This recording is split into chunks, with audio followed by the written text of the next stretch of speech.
The Phoenix Suns have a huge problem. The Suns are currently tied 2-2 with the Denver Nuggets, and although the Suns did just get 2 huge victories at home, and at this point they probably have the momentum of the series, I still think there are some significant and fundamental issues with this roster that could be an issue for them going forward, not only in this series, but if they're able to make it past the Nuggets in the playoffs in general. But quickly, before we get the video started, for those of you who may not know, I'm Juicy Sports. I make opinionated NBA content, and if you guys enjoy videos similar to this, hit that subscribe button, that like button, and that post notification bell. I also want to quickly mention that I recently started up an MMA channel, and if you guys are interested in that, the link will be in the description. But anyways, let's get into it.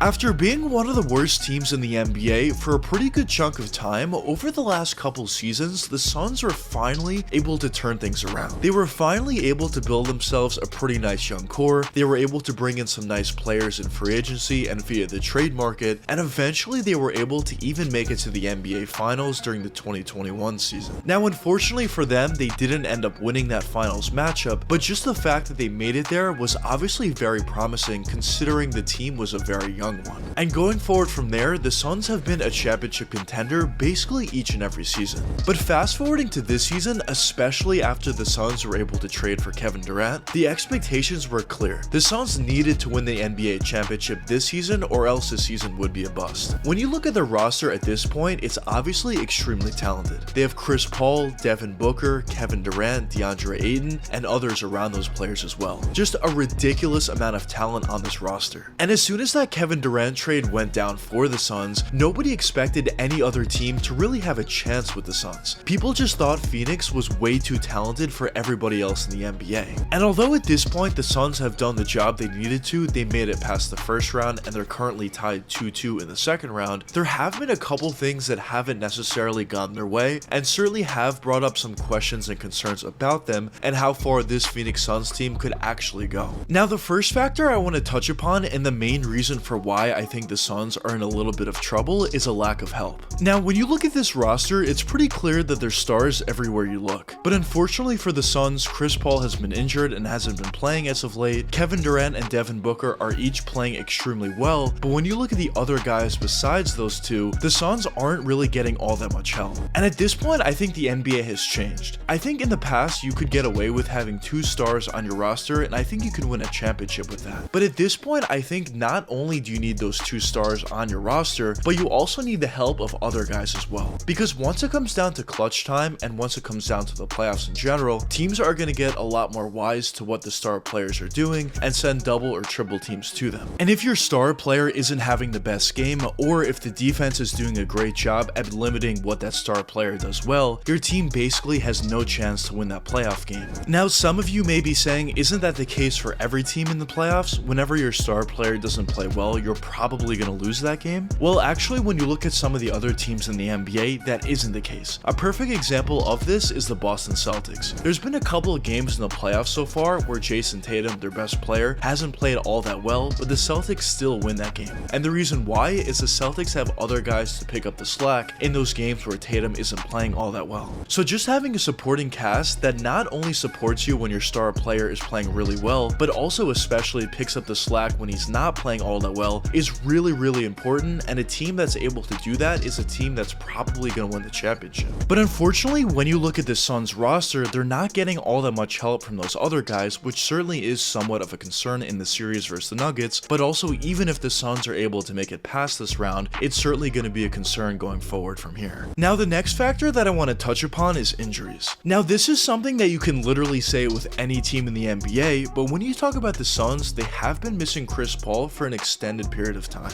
And although Chris Paul isn't the Chris Paul of old, he still has a lot of ability out there. He has a nice ability to score for himself at times, but mostly what he does well out there is create for others. And just having that calming presence of that guy that can facilitate for everybody and get them easy looks, not only in the playoffs as a whole, but also especially once it comes down to the clutch time, that's just a significant factor. And losing a player like that from your roster really just makes it much more difficult to win in general, but especially if it's a close game, it makes makes it more difficult to win as well. So I really do think the Suns need Chris Paul to come back as soon as possible. And if they're able to get him back, I think the Suns would look like a much more well-run team, because I think a guy in DeAndre Ayton would play a lot better with the pick and roll and pick and pop between him and Chris Paul. I also think Kevin Durant would play better, even though he's already been playing great, just because CP3 is going to get him those extra opportunities and those extra open looks that he might not have at this point. Devin Booker, a similar thing, and a lot of other players on this roster are going to play a lot better because they're going to get a lot more open looks from three or cutting to the basket for easy dunks or layups. So overall, getting Chris Paul back would just alleviate a lot of the issues that the Suns are facing at this point. Now, the last factor that I want to touch upon is the defense. Now, at times the Suns have been playing really good defense throughout the regular season, and even in the playoffs they have done a pretty good job defensively, but overall, when you look at how easily the Nuggets are able to score in the series, especially Nikola Jokic and even a little bit less so Jamal Murray, I do think the Suns need to do a little bit of a better job defensively. And obviously, when you're talking specifically about Nikola Jokic, he's basically impossible to stop. He does a great job at scoring for himself, but also creating for others, not only making himself better, but also making everybody around him better, so that just makes it that much more difficult to defend the Nuggets. But overall, it is playoff time, and if you want to win a playoff series, you're going to have to limit what the Nuggets do well. So I do think the Suns need to play a little bit better, and that starts with DeAndre Ayton. DeAndre needs to do a better job on Nikola Jokic, and although of course, as I said, it's going to be very difficult, Ayton is known as a pretty good defensive player, so I do think he needs to step up a little bit defensively, and I think some other guys need to play a little bit better on the Nuggets wing guys like Jamal Murray and some other players on the roster. And overall, if the Suns are able to do a relatively good job defensively on the Nuggets, I do think they have the offensive firepower in order to win these games. Because even when the Suns aren't playing all that well defensively, they're still winning some of these games because they have the offensive firepower. So just imagine how difficult it would be to beat the Suns if they're able to do all the same things they're able to do now offensively and score a ton of points, but they're also able to limit a lot of what the Nuggets do effectively and hold them under a certain amount of points. They would be an extremely difficult team to stop, and at that point it would be difficult to see anybody left in the Eastern Conference or the Western Conference beating this team, and they probably would win the championship. But of course, at this point, that is a big what if, considering what they have been showing so far and the fact that Chris Paul is still injured at this point. But going forward throughout the rest of this series with the Nuggets, I do think it's going to be a very difficult series for either team. I think the Suns clearly have the more talent on the roster, but the Nuggets are the better coach team. So at the end of the day, I do think it's going to be a battle of attrition. I think the Suns are probably going to win at least one more game, the Nuggets are probably going to win at least one more game, and it's going to come down to a game 7, I think. I think this series is very, very close, and I think 7 games is going to be needed to determine the winner of the series. But I guess only time will tell what does end up happening with the Nuggets and the Suns. But anyways, let me know what you guys think in the comments. Do you think the Suns are in trouble at this point, or do you not think so?